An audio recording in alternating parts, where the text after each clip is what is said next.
Okay, so this video will be uh, the analysis of this copper nanoparticles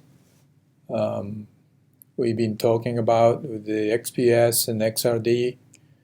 In addition to XRD and XPS, we have studied this material using SEM and TEM. And here are typical SEM images for different magnifications from 100 magnification up to 100,000 magnification. And this will tell you the distribution is fairly uniform. And the size of the particles about 50 to 100 nanometer. I have not taken any statistics on the particle sizes, but Bender claimed that it's about 60 nanometer average. So here's a 100 nanometer scale bar. So that that's what my 50 to 100 nanometer statement is based on, and it seems to be probably 100 nanometer. I mean, 60 nanometer is pretty good. And then we also observed this using TEM. But this one we observed that using 80 kV. We are right now set up for 80 kVs for the mostly a biological specimen. But it seems to show that there is actually a big particle here, but mostly they are 100 nanometers or less. So it supports the SEM observation. And you notice that surface is rather rough. It was actually shown that it's not really smooth. Some of these metal nanoparticles have a smooth surfaces, but this one didn't. And we don't know whether it's on purpose or not.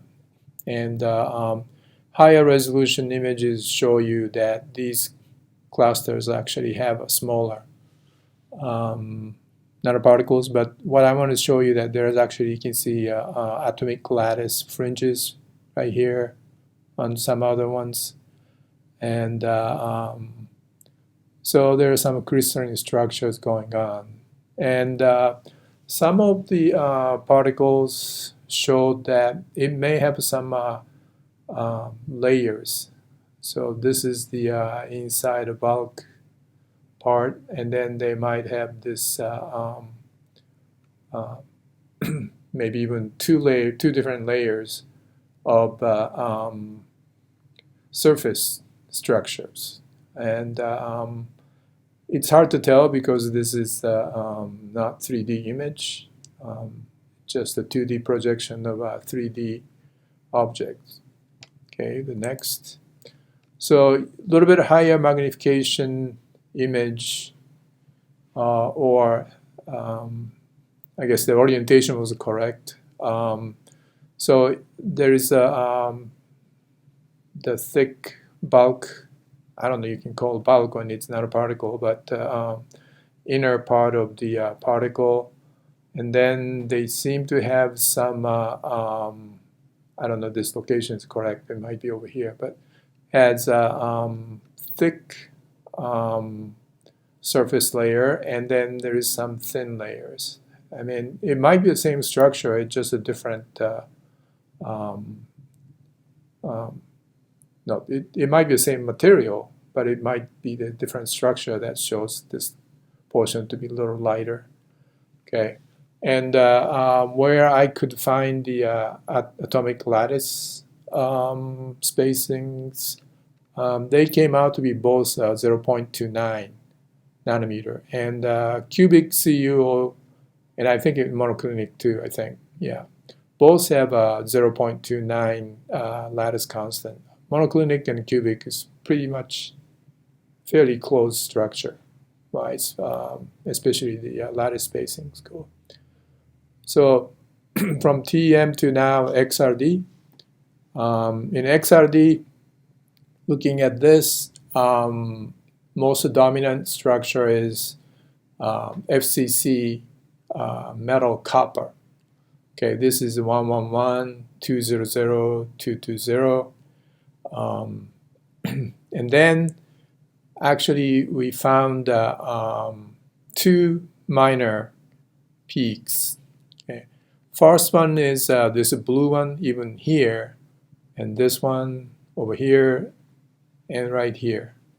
That's Cu2 oxide. And then the second minor peaks appear right here and here. This is only one that covers this peak. And these are from CuO. So from XRD, I have not done much of a quantification, but you can tell that Cu2O is a little bit more abundant than CuO, right? And possibly that the peak width of CuO, these two peaks, seem to be narrower than the Cu2O, and FCC ones, pure metal copper peaks, pretty narrow. So that means that crystalline size is inverse basically to the width of the peaks. So this one has large grain. This one might be the fairly large, whereas CuO is probably very small. I haven't, again, done any kind of analysis, but by looking this thing qualitatively, we can tell that much.